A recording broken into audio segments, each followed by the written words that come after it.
오늘 하나님께서 우리에게 주시는 말씀은 요한일서 2장 12절에서 17절 말씀입니다. 자녀들아, 내가 너희에게 쓰는 것은 너희 죄가 그의 이름으로 말미암아 사함을 받았음이요, 아비들아, 내가 너희에게 쓰는 것은 너희가 태초부터 계신 이를 알았음이요, 청년들아, 내가 너희에게 쓰는 것은 너희가 악한 자를 이기었음이라. 아이들아, 내가 너희에게 쓴 것은 너희가 아버지를 알았음이요, 아비들아, 내가 너희에게 쓴 것은 너희가 태초부터 계신 이를 알았음이요, 청년들아, 내가 너희에게 쓴 것은 너희가 강하고 하나님의 말씀이 너희 안에 거하시며 너희가 흉악한 자를 이기었음이라. 이 세상이나 세상에 있는 것들을 사랑하지 말라. 누구든지 세상을 사랑하면 아버지의 사랑이 그 안에 있지 아니하니, 이는 세상에 있는 모든 것이 육신의 정욕과 안목의 정욕과 이생의 자랑이라. 다 아버지께로부터 온 것이 아니요 세상으로부터 온 것이라. 이 세상도 그 정욕도 지나가되 오직 하나님의 뜻을 행하는 자는 영원히 거하느니라. 아멘. 세상을 사랑하지 말라라는 제목으로 이창현 목사님 말씀 전해주시겠습니다. 할렐루야. 아유, 크게 하시네요. 네, 감사합니다. 자, 우리 설교 제목 우리 함께 합독 한번 해보겠습니다. 시작. 세상을 사랑하지 말라. 한 번 더 할까요? 세상을 사랑하지 말라. 선포된 말씀이 저와 여러분에게 은혜의 말씀 되시기를 간절히 축원합니다. 우리 교회는 5번째 주가 되면 이 달이죠, 이번 달도 포함됩니다, 전교인 가족 예배를 드립니다. 그날에는 주일학교 부서가 오전 2부 예배에 참석하여서 어린아이들 또 청년들 우리 어른들까지 함께 모여서 예배를 드립니다. 당연히 거기에는 우리 어린아이도 있죠, 청년들도 또 어른들도 다 포함됩니다. 한국교회 초창기 때 예배 모습이 그러했습니다. 다른 점이 있다면 남자와 여자를 구분을 했죠. 그래서 기역자 모양을 이룬 것이 그런 의미입니다. 이유입니다. 그러나 시대가 변한 지금 주일 학교 예배, 청년부 예배, 그리고 대예배 이렇게 해가지고 다 나누어서 드립니다. 그래서 함께 가족이 교회에 오지만 따로따로 예배를 드립니다. 이런 상황 가운데서 온 가족이 함께 예배를 드리는 것 참으로 감사한 일입니다. 오늘 말씀은 그런 모습을 염두에 두고 보시면 좋을 것이라고 생각합니다. 제가 이 본문을 읽으면서 들었던 생각은 사도 요한과 편지를 받는 이 성도들과의 관계가 굉장히 친밀하고 인격적이다라는 것을 볼 수 있었습니다. 이런 관계가 하루아침에 이루어지는 것은 아니죠. 저도 우리 교회에 이제 부임한 지가 6살 됐는데 지금 요람 작업을 하고 있어요. 사진과 실제 얼굴을 보면은 구분이 안 갑니다. 어떻게 이야기해야 될지. 어떤 목사님이 신방 갔다 왔는데 사진을 보면서 이분이 맞다, 또 해남구 전도사님은 아니다, 이렇게 했어요. 이게 봤음에도 불구하고 좀 헷갈릴 때가 있어요. 요람 작업하고 있는데 목사님 와가지고 체크를 해놨어. 이거 틀리다고. 너무 젊어요. 권사님인데 한 40대 되시는 것 같아요, 얼굴이. 그러니까 그분이 이거 아니다. 어떻게 했습니까? 사진을 안 줬기 때문에 뺄 수가 없잖아요. 그대로 있습니다. 오해하지 마시고 보시면 좋겠습니다. 이렇게 신방을 통해서 함께 교제하고 예배드리면 서로를 알게 되고 또 이제 인격적인 만남이 되잖아요. 그렇지 않으면 그냥 피상적으로 인사만 하고 알 수밖에 없습니다. 이렇게 예배를 드리면서 신방하면 당연히 머리로 알게 되는 것이 아니라 실제적으로 친밀해지는 것이죠. 지식을 통해 아는 것이 아닌 인격과 인격의 만남을 통해서 아는 것이라는 거죠. 사도 요한과 성도의 관계가 그렇다는 겁니다. 요한은 교회에 문제가 생겼을 때 문제를 바라보는 것이 아니라 성도들 개개인을 바라봤습니다. 그것이 바로 교회의 바람직한 모습이죠. 그러나 회사, 사회 이런 것은 안 그렇죠. 회사에 문제가 생기면 컨설팅 업체에 의뢰를 하면 그 컨설팅에 와가지고 무엇을 봅니까? 이 회사의 문제가 무엇인가 파악하고 직원들하고는 전혀 상관이 없습니다. 그 문제를 해결하기 위해서 직원을 잘라야 된다 하면 잘라버려요. 왜냐하면 그 직원들과 어떤 인격적인 관계도 맺지 않기 때문이죠. 하지만 회사 내에서 구조조정을 이룬다면 달라집니다. 이제 같이 함께했던 사람들을 내가 잘라야 된다 할 수 없잖아요. 제가 아신 분은 그냥 사표를 내버렸습니다. 왜냐하면 그 일을 할 수 없기 때문에. 이렇게 인격적인 관계가 맺어지지 않으면 결국은 모든 것들이 어떻습니까? 세상적이 되는 것이죠. 하지만 교회는 그렇지 않다는 겁니다. 교회가 무엇입니까? 예수 그리스도를 믿는 신자들의 모임입니다. 예수님이 교회의 머리시고 또 교회는 그리스도의 몸이죠. 우리는 그 몸으로서 서로 유기적으로 관계가 있다는 것이죠. 연결되어 있다는 겁니다. 신자는 먼저 아버지와 그의 아들 예수 그리스도와 사귐을 누립니다. 그리고 그 하나님과의 사귐 안에서 서로 사귐을 누리죠. 그래서 사도 요한이 복음을 전한 이유가 바로 여기에 있습니다. 요한일서 1장 3절 이렇게 이야기합니다. 우리가 보고 들은 바를 너희에게도 전함은, 이 복음을 증거하는 것은 너희로 우리와 사귐이 있게 하려 함이니, 사귀자는 거죠. 교제하자는 겁니다. 우리의 사귐은 아버지와 그의 아들 예수 그리스도와 더불어 누림이라. 하나님과의 사귐, 이 사귐을 우리 함께 누리라는 거죠. 어제도 오늘 새벽이죠. 결승전이 일어났습니다. 초등학생들도 관심 있는 것 같아요. 그거 한번 보기 위해서 밤잠을 설친 사람이 있습니다. 무엇으로 맺어진 겁니까? 축구지요. 우리는 무엇으로 맺어졌습니까? 하나님으로 맺어졌습니다. 지역이 다르고 성별이 다르고 또 우리의 사는 방식이 다르다 할지라도 예수 그리스도 그분으로 하나님을 알미암아 우리가 한 형제 한 자매였다는 것이죠.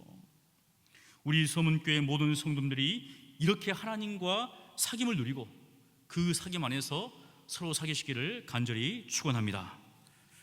사도 요한은 오늘 본문에서 온 성도들을 향해서 그들 개개인을 향해 개별적으로 편지를 쓰는 형식을 취합니다. 사도는 이 성도들을 세 부류로 나누죠. 첫째가 자녀들아, 테크니아, 또는 아이들아, 파이디아. 아마 여러분이 파이디온 성경에 들어봤을 겁니다. 비슷한 말인데 이제 굳이 의미를 따지자면 이 테크니아 자녀는 부모와 자녀의 관계적인 측면이고, 이 파이디아는 이 아이가 어리고 미숙하다, 그런 어떤 의미를 부여할 수 있습니다. 둘째로 아비들아, 마지막으로 청년들아, 이렇게 나누어서 말하고 있습니다. 이렇게 대상을 나눈 것은 듣는 성도들로 하여금 자신들에게 직접적으로 말하는 것으로 들리게 하기 위해서인 것 같습니다. 제가 지금 말씀을 선포하고 있는데 이 말씀은 모든 성도들에게 동일합니다. 그러나 제가 청년들을 향해서, 이 청년들이 있죠, 주일 3부 예배는 청년 중심 예배입니다. 그래서 성도님들뿐만 아니라 서문교회 청년들에게 당부합니다. 세상을 사랑하지 마십시오. 세상에 있는 것들을 사랑하지 마십시오. 세상에 있는 것들은 어떻습니까? 하나님을 사랑하는 자는 세상을 사랑할 수가 없죠. 여러분이 세상을 사랑하면 아버지의 사랑이 여러분 안에 있지 않습니다. 이렇게 말하면 이 선포된 말씀이 모든 사람들에게 해당되지만 특별히 청년들에게는 더 다가올 겁니다. 제 대신 청년부 지도 목사님이 이야기를 한다면 더 크게 다가올 것이죠. 왜냐하면 서로 어느 정도 인격적인 관계를 맺고 있기 때문입니다. 사도 요한은 그런 관계 속에서 지금 말하고 있다는 것이죠. 12절 우리 함께 읽습니다. 12절입니다.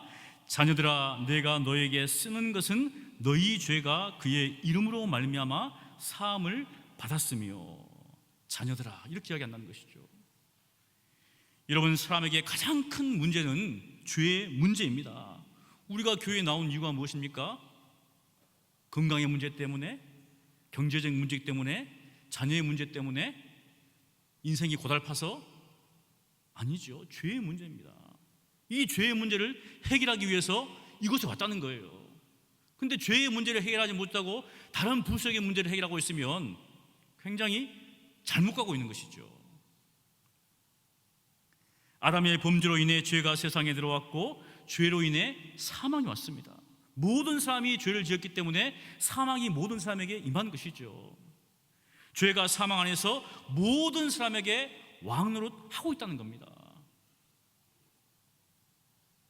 또한 죄는 하나님과의 관계를 깨트려 버렸습니다. 더 나아가 하나님과 원수가 되게 만들었죠.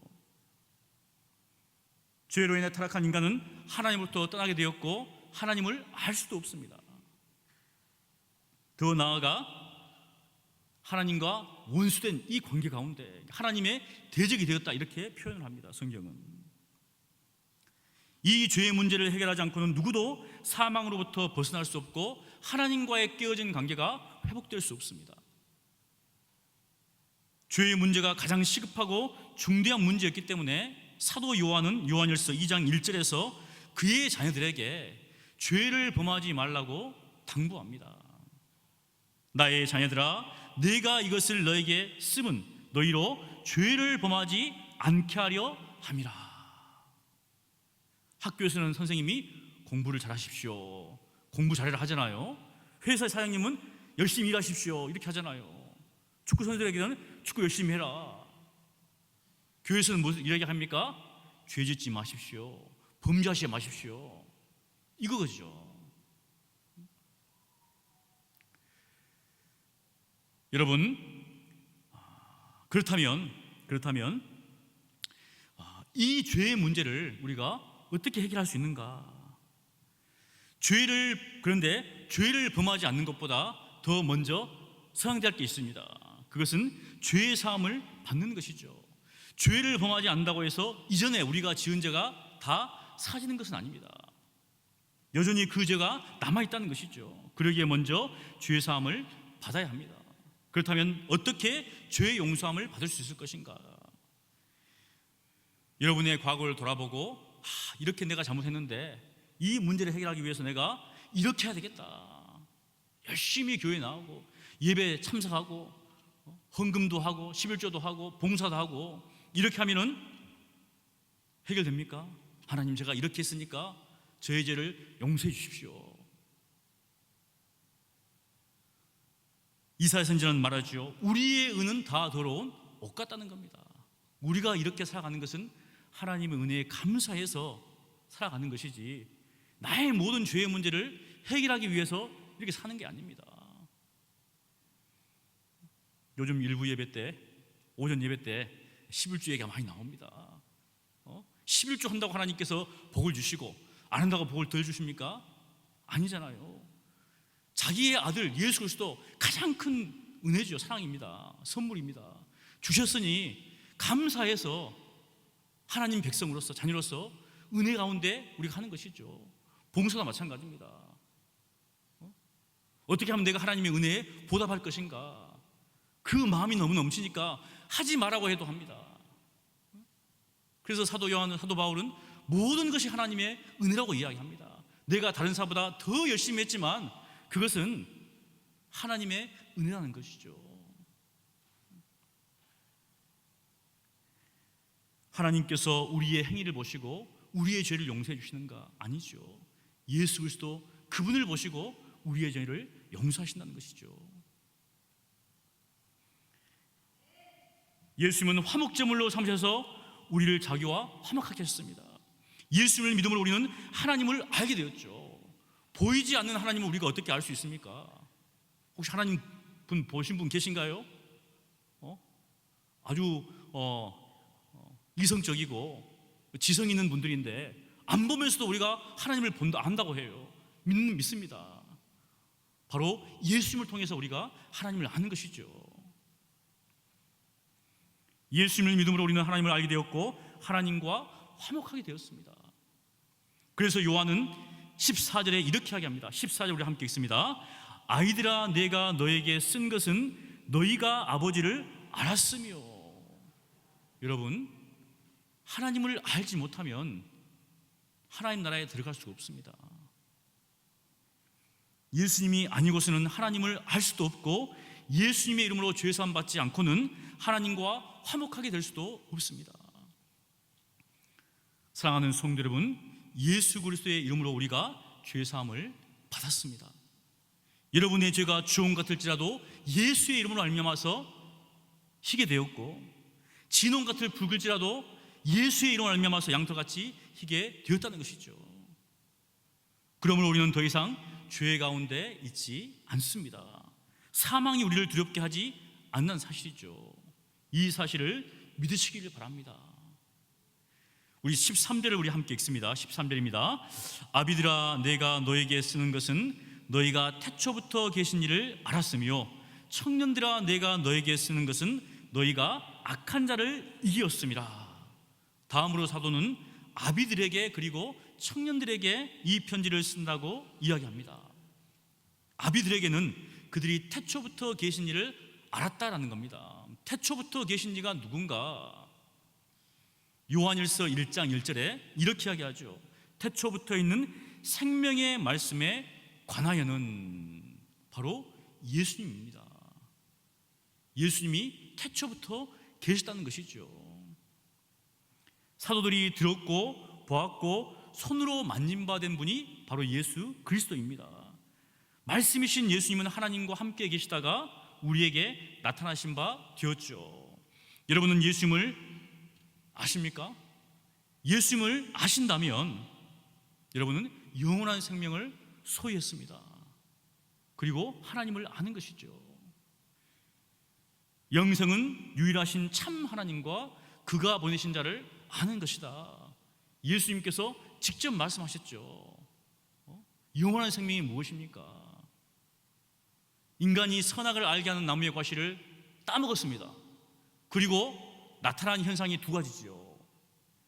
하나가 무엇입니까? 선악을 알게 되었어요. 하나님께서 분명히 말씀하셨습니다.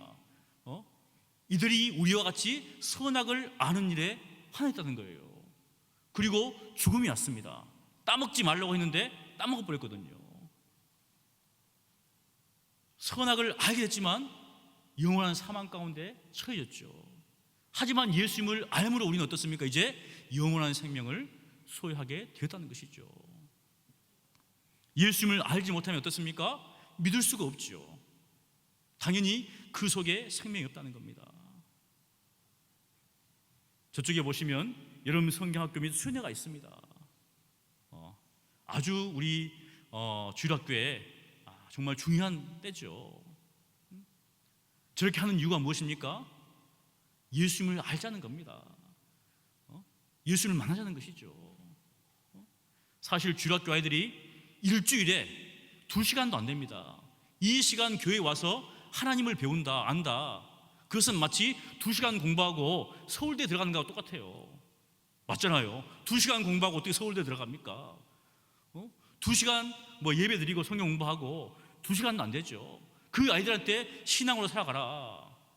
있을 수가 없는 것이죠. 이 기회를 통해서 정말 이 아이들이 하나님을 만나고 예수를 만날 수 있도록 자신의 죄를 회개하고 정말 주 앞에 돌이킬 수 있도록 이렇게 하기 위해서 특별히 이렇게 2박 3일, 1박 2일 이렇게 한다는 것이죠.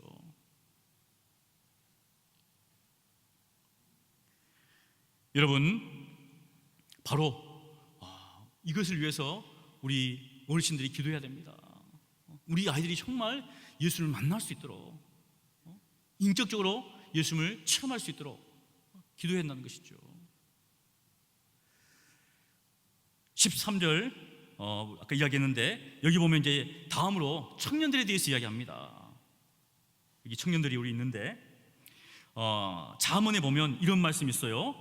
20장 29절에 젊은 자의 영화는 그의 힘이요 늙은 자의 아름다움은 백발이니라. 젊은 자는 어떻습니까? 힘이 있어야 돼요. 또 늙은 자는 아름다움은 백발이다. 그게 인생이잖아요. 인생을 쭉 젊음의 상징은 힘입니다. 인생에서 가장 힘 넘치는 시기는 청년의 때죠. 그런데 요즘은 좀 그렇지 않은 것 같아요. 뉴스에서 보면 청년 실업이 계속적으로 최악이다. 제가 한번 찾아봤어요. 다행히 지난 5월 달에는 조금 나아졌더라고요. 그런데 또 옆에다 뭐 써놨어요. 청년층 체감 실업률이 최악이다. 지표로는 조금 올랐는데 체감 실업률이 또 떨어졌대요. 이제 더 악화됐대요. 이렇게 청년들의 어깨를 움츠리게 합니다. 청년들의 미래가 밝아지기보다는 점점 더 어두워지는 것 같아요. 제가 예전 사역하던 교회에서 금요 기도회 때 청년부가 나와서 특성으로 하는데 예수 늘 함께 하시네, 이런 찬양을 했습니다. 가사가 이래요. 고단한 인생길 힘겨운 오늘도 예수 내 마음 아시네. 지나간 아픔도 마주할 세상도 예수 내 마음 아시네. 저는 처음 듣고 청년들이 왜 이런 찬양을 하지 속으로 생각했어요. 뭔가 밝고 힘있고 역동적인 그런 찬양을 해야 되는데 인생의 모진 풍파를 다 겪어본 우리 어르신들이 이제는 그렇게 하는 것처럼 그런 찬양을 부르고 있어요. 계속 들으면서 이런 마음이 들었어요. 우리 청년들이 힘이 많이 들구나. 이것이 우리 청년들의 현실이구나. 사랑하는 성도 여러분, 우리 서문교회 청년들을 위해서 기도해 주시기를 바랍니다. 아낌없이 지원해 주시기를 바랍니다. 또한 우리 청년들은 자기의 정체성을 확실히 알아야 됩니다. 세상 사람들은 미래가 어둡지만 우리 예수 믿는 사람들은 미래가 밝지요. 맞잖아요? 하나님 나라가 우리의 것이죠. 그러니까 확실하게 담대하게 살아야 됩니다. 여러분, 신자가 누구입니까? 세상을 버타며 사는 사람들이 아니라 세상의 가치관을 정면으로 거슬러 올라가는 사람들이죠. 먹고 마시는 문제는 이때뿐만 아니라 예수님 때도 있었습니다. 예수님 때가 더 어려웠죠. 지금은 어떻습니까? 조금 덜 먹고 조금 덜 마신 이것뿐이에요. 보이는 세상이 아닌 보이지 않는 영원한 하나님의 나라를 바라보며 살아가는 사람이 신자인 것이죠. 우리에게 세상은 사랑할 대상이 아닙니다. 취해야 할 대상이 아니라는 것이죠. 세상은 싸워야 할 대상이며 버려야 할 대상입니다. 그리고 떠나야 할 대상이죠. 왜냐하면 우리의 대적은 사탄 마귀입니다. 사탄은 예수님을 시험했듯이 여전히 우리를 시험합니다. 우리를 유혹합니다. 무엇으로 유혹할까요? 무엇으로 시험할까요? 보이는 것들로 시험하고 보이는 것들로 유혹합니다. 그래서 사도는 이 세상이나 세상에 있는 것들을 사랑하지 말라고 명령했죠. 우리 15절을 함께 읽습니다. 이 세상이나 세상에 있는 것들을 사랑하지 말라. 누구든지 세상을 사랑하면 아버지의 사랑이 그 안에 있지 아니하니. 세상을 사랑하며 세상에 있는 것들을 사랑하는 사람들이 누구일까요? 여기에 있는 우리일까요? 아니면 교회 밖에 있는 사람들일까요? 세상에 속한 사람들입니다. 육신에 속한 사람들입니다. 육신을 따르는 자들이며 육신의 생각 가운데서 육신의 일을 추구하며 도모한 사람들이죠. 육신의 생각은 당연히 사망입니다. 그들은 하나님이 없는 자들이죠. 예수 그리스도를 알지 못하는 자들이며 여전히 죄 가운데 머물러 있는 사람들입니다. 보이는 것들을 따라 살며 육신의 일을 추구하는 것이죠. 그것이 무엇입니까? 16절입니다. 함께 읽습니다. 이는 세상에 있는 모든 것이 육신의 정욕과 안목의 정욕과 이생의 자랑이니 다 아버지께로부터 온 것이 아니요 세상으로부터 온 것이라. 여러분, 세상이 추구하는 것을 보십시오. 딱 한 가지만 기억하시면 됩니다. 세상이 추구하는 것이 하나님인가? 세상에 있는 모든 것들이 하나님을 알게 하는 것인가? 그렇지 않죠. 우리가 세상 것을 취하면 취할수록 하나님으로부터 멀어집니다. 사탄은 하나님을 떠난 인간들로 하여금 하나님을 찾지 못하도록 세상 것들로 그들의 마음을 미혹해 합니다. 왜냐하면 그들은 보이는 것이 전부라고 생각한다는 것이죠. 눈은 보아도 족함이 없고 귀는 들어도 차지 않습니다. 하지만 여전히 그들은 보는 것으로 만족을 얻으려고 합니다. 듣는 것으로 즐거움을 얻으려고 하는 것이죠. 세상에서의 성공을 가장 최우선으로 여깁니다.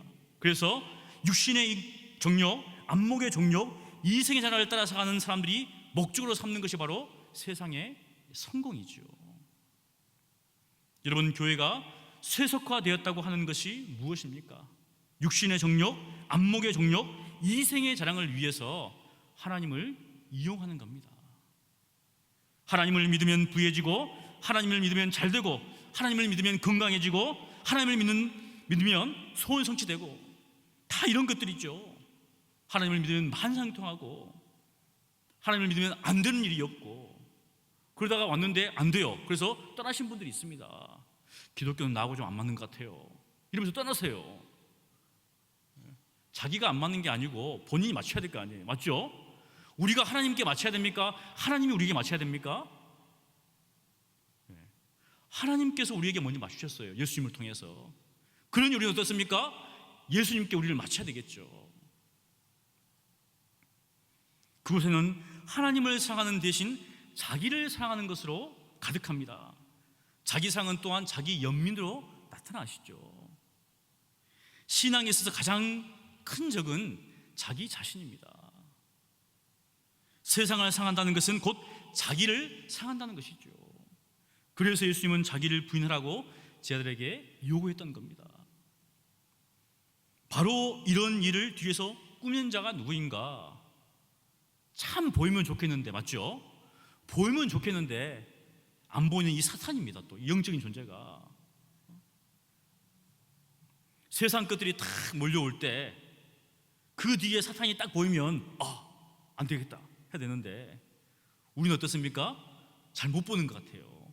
예수님은 잘 봤는데, 가장 어떻게 보면 가까이 있는 베드로가 예수님 죽으면 안 됩니다 할 때 예수님은 사탄아 네 뒤로 물러가라 이렇게 하셨잖아요. 그렇다고 주위에 있는 분들 그렇게 하시면 안 됩니다. 시험 듭니다. 그러므로 청년들이여, 세상에서 강하고 담대하십시오. 왜냐하면 여러분은 악한 자를 이겼습니다. 어떻게 이겼는가? 바로 여러분이 예수님을 믿기에 이겼습니다. 우리가 예수님을 믿고 있기에 이 악한 자를 이겼다는 것이죠. 예수님은 죽음을 통해서 죽음의 세력을 잡은 자 곧 마귀를 멸하셨습니다. 14절에서 요한 사도는 청년들에 대해서 좀 더 구체적으로 이야기하죠. 청년들아, 내가 너에게 쓴 것은 너희가 강하고 하나님의 말씀이 너희 안에 거하시며 너희가 흉악한 자를 이기었습니다. 저는 이 말씀에서 두 가지를 살펴보려고 합니다. 첫째는 쓰다라는 동사의 시제입니다. 12절과 13절에서 요한은 세 번에 걸쳐서 쓰다라는 동사를 현재 시로 사용했습니다. 내가 지금 쓴다. 그런데 14절에서는 세 번에 걸쳐서 쓴 것은 이렇게 번역하고 있어요. 쓴 것은. 그래서 세 번은 현재 시로 사용했고, 이제 이 세 번은 과거 시를 사용했습니다. 이 과거로 번역되어 있지만 헬라의 원어에 보면 이걸 이제 이 헬라어 동사, 이건데 부정과거라는 동사입니다. 헬라어 시제인데 부정과거라고 하는데, 그냥 우리는 단순히 과거로 번역해 놨어요. 사실은 이 부정과거 시제라는 것은 사건이 일어난 이 시간보다 화자가 사건을 바라보는 관점에 되어 있다는 것이죠. 사도 요한이 바라보는 관점에서 벌써 청년들이 어떻습니까? 악한 자를 이겼다는 거예요. 둘째로, 그래서 이 청년들에게 그들이 과거 어떤 시점에서 이 흉악한 자를 이겼고 지금도 그 결과가 유효하다는 겁니다. 지금 이긴 게 아니라 예수님을 믿는 그 순간 이겼다는 것이죠. 그리고 그것이 계속적으로 유효하다는 겁니다. 둘째로, 이 구절에서 신자인 우리에게 꼭 필요한 것이 있습니다. 그것은 청년들에게만 필요한 것은 아닙니다. 하지만 청년의 때 가장 열심히 하셔야 돼요. 그것은 하나님의 말씀입니다. 사도 바울은 에베소 교인들에게 하나님의 전신갑주를 입으라고 명령하면서 성령의 검 곧 하나님의 말씀을 가지라고 명령하지요.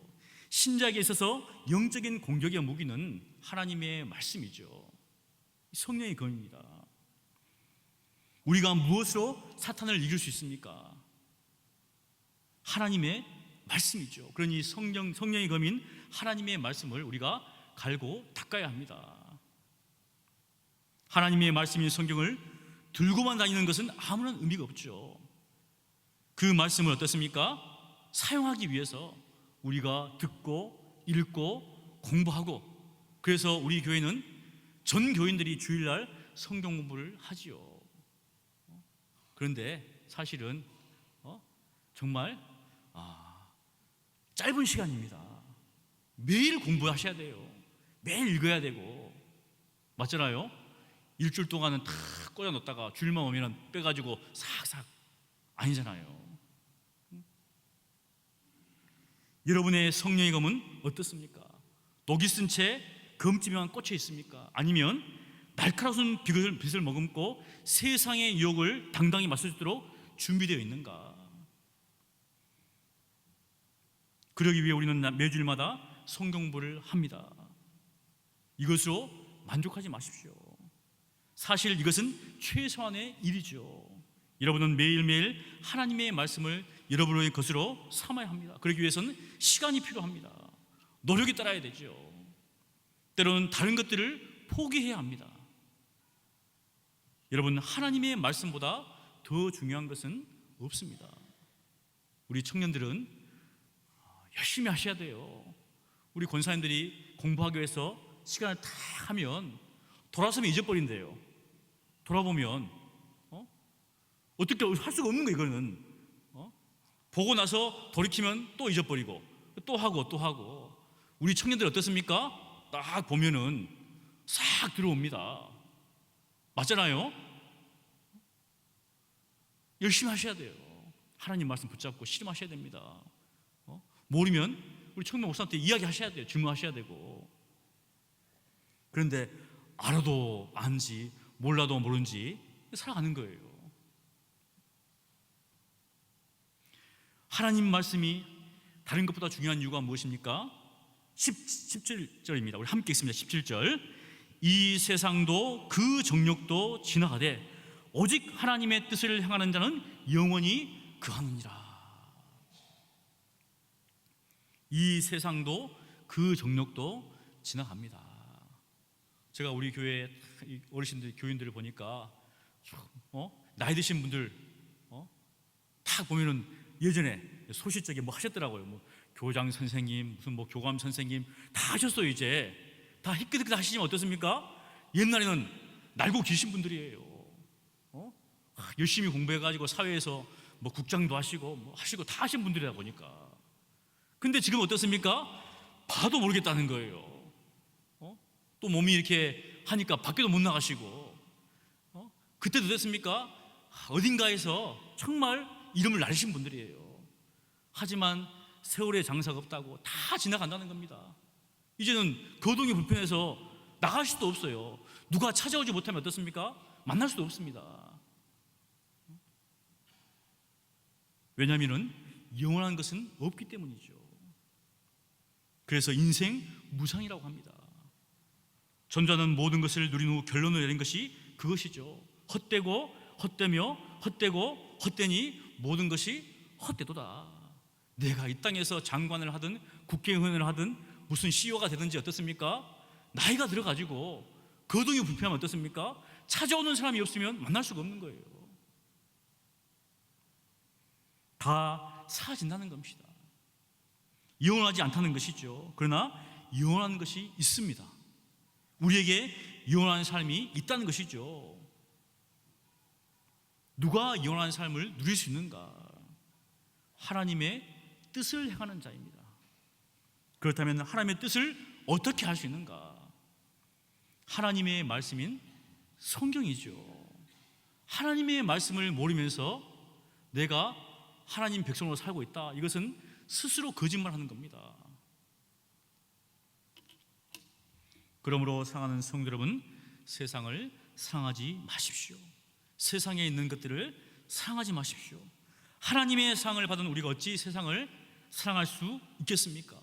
도리어 세상과 싸우십시오. 세상의 가치관과 정면으로 부딪히십시오. 마귀와 싸우시고 성령의 검인 하나님을 붙잡고 마귀를 대적하시기를 바랍니다.